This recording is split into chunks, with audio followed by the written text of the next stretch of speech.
järgmine teema on ka väga tähtis ja juba mitu head nädalat. Ja tõepoolest viimaste nädalate jooksul on olnud juttu sellest, mismoodi ja millist võimu omavad Eestis tootjate üle suured kaubandusketid, kuidas nad sisuliselt kontrollivad oma otsuste kaudu suurt osa Eesti ettevõtlusest ja selle kaudu Eesti inimestest, igapäevastest töötegijatest nendes tehastes ja ettevõtetes. Ja tõsi on see, et kindlasti ka teised väljaanded, kindlasti julgeme öelda televisiooni eest oleme proovinud saada siia kõnelema ühte või teist tootjat, et rääkida siis sellest, mismoodi need läbirääkimised tavaliselt nende suurte kauplusekettidega läbi toimuvad selleks, et oma tooteid nendes kauplustes müüa. Ja neid inimesi me siia leidnud ei ole ja inimlikult on neist ka lihtne aru saada, sellepärast, et kui tuleb oma tooteid müüa, siis ei ole sellist sõjakirvest kuidagi võimalik välja tuua. Õnneks on Martin Vilen, Eesti Põllumajandus-Kaubanduskoja põllumajandusvaldkonna spetsialist, võtnud kolleegidega, partneritega ühendust ja selge see, et on räägitud ära lihtsamini oma mured kui ajakirjanikele. Martin, kui toimuvad läbirääkimised tootja ja kaubandusketi vahel, kas need on sellised läbirääkimised, nagu me läbirääkimisi mõistame, kus on ühe poole huvid, siis teise poole huvid ja siis leitakse selline kuldne kesktee, et kõik on rahul? No, kõigepealt siis tere hommikust ja see lepingute sõlmimine käib pigem niimoodi, et Rimi valmistab lepingu ette, saadab tootjale ja tootja lihtsalt kas kirjutab õigel ajal alla ja jätkab oma müümist kauplusketis või ei kirjuta alla ja järgmine päev leiab kogu oma siis toodangu ukse tagant.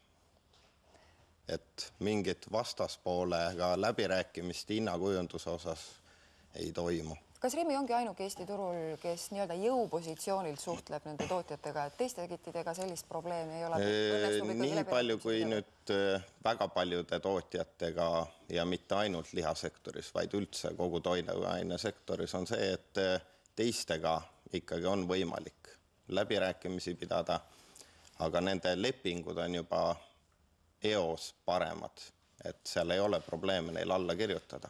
Millised on Rimi võimalused survestada tootjaid? Kõige markantsem ilmselt on see sama nii-öelda maasikakastide või teistest siis erinevate kastide kasutamise nõue näiteks. No väga peened trikid on näiteks enne jaanipäeva, enne jõulusid. Tehased on tootnud arvestusega, et palju seda kogust müüakse ja lihtsalt näiteks nädal enne visatakse ettevõtte välja. Et kui sa hinda ei alanda, siis sina jaanipäeval ei müü. Ettevõttel iga päev tuleb tonnide kaupa toodangut juurde, neil lihtsalt ei ole seda ladustada mitte kuhugi. Martin, räägi ka sellest kastide süsteemist ka, seal on väga peen, seal loeb iga gramm sisuliselt võib tootja saada oma kaubad tagasi, kui 500 grammi asemel on seal 521 no, kilogramm. Seal on lepingutes on sisse pandud, et 20% tohib kauba koguse erineda. See ei oleks probleem, kui see käiks kogu toodangu kohta, et sa võid eksida 20%, aga see kaalutakse ära kastipõhiselt ja lihtsalt ei ole võimalik mingit singitükki, ikka võid eksida. Ja tulemuseks on see, et mitte ei lähe see konkreetne singitükk siis tagasi, vaid terve veoauto täis, kus on tonnide kaupa toodangut. Jah, kõik, absoluutselt kõik kogu toodang saadetakse tagasi. Ja järgmine nädal leiad siis endalt trahviarve, kogu toodangu põhjal arvutatud, keskmiselt siis tavaliselt 30% kauba maksumusest. Kui seal on kampaaniatoode, siis on see 100% toodangu maksumusest, trahvisumma. Kas see võib juhtuda siis niimoodi, et sisuliselt iga nädal saab mingi tootja sellise trahvi? Enamus tootjaid saavadki, iga nädal saavadki trahve. Et see lihtsalt käib Rimiga kauplemise juurde ja tootjad on lihtsalt juba harjunud ja see on aastaid kestnud. Kas ma ikka tahaks seda tagasisaatmise süsteemi teada?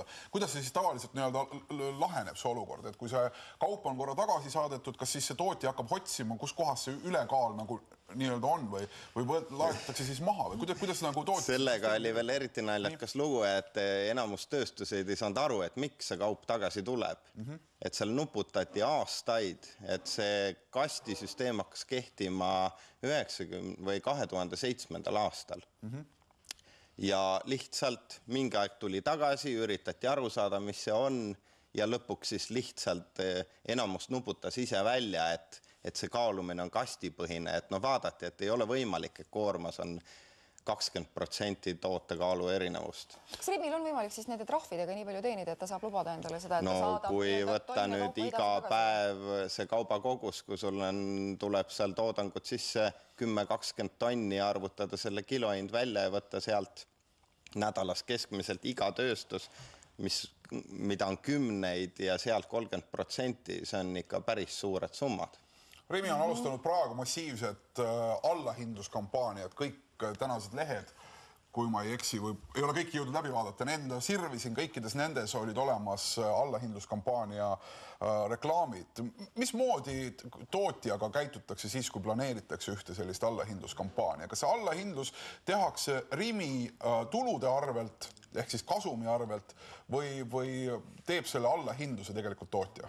No kuna tegelikult Rimi saadab suhteliselt standardlepingut, seal protsentide osas on võimalik paari protsendi piires kõikides punktides heal juhul läbi rääkida või kui saad hästi läbi, siis tulemuseks on see, et kui kõigepealt võetakse 30% netohinnast, et üldse Rimisse saada, siis kampaania puhul võetakse veel 10-20% lisaks, et sa saaks üldse kampaania ja paljud ei julge ära öelda kampaanias, sellepärast et see on jälle põhjus, et survestada, visata sind kas jaanipäeval või mingil suvalisel hetkel välja. Rimi on tegelikult praegu avalikult ka vabandanud selle sama liha jama peale siin. Kas see on see selline tõsiselt võetav või pigem trikina midagi ridade vahel tuleb lugeda? Trikiga vabandamine tarbija ees. Tööstuseid nöögitakse samamoodi edasi, sellepärast et praegu paistab välja see nii-öelda tarbijalepitus on ju tegelikult tööstusele veel hullem põnts. Et see nüüd 1000 toodet võetakse hinnas alla ja kuna see on praegu veel kampaania korras, mitte lihtsalt hinnaalandus, et siis eksimuse korral veel 100% toodetest tuleb kinni maksta, kui on jälle kaalu erinevus, et seal ongi vahe sees, et kui toodangu puhul 30% on trahvisumma toodangu summast, siis kampaaniatoodetel on see 100% trahvisummat. Martin, tuleme korraks selle kaupluse kettide juurest sinna tootja juurde. Mida see tegelikult tootjale tähendab, kui ta on sellise surve all, kus ta oma toodangut, ütleme 1/3 mahu osas, kui ta jaotab ära need suurte kaupluse kettide vahel, kõige vahel võrdselt, mida see tegelikult nende jaoks tähendab?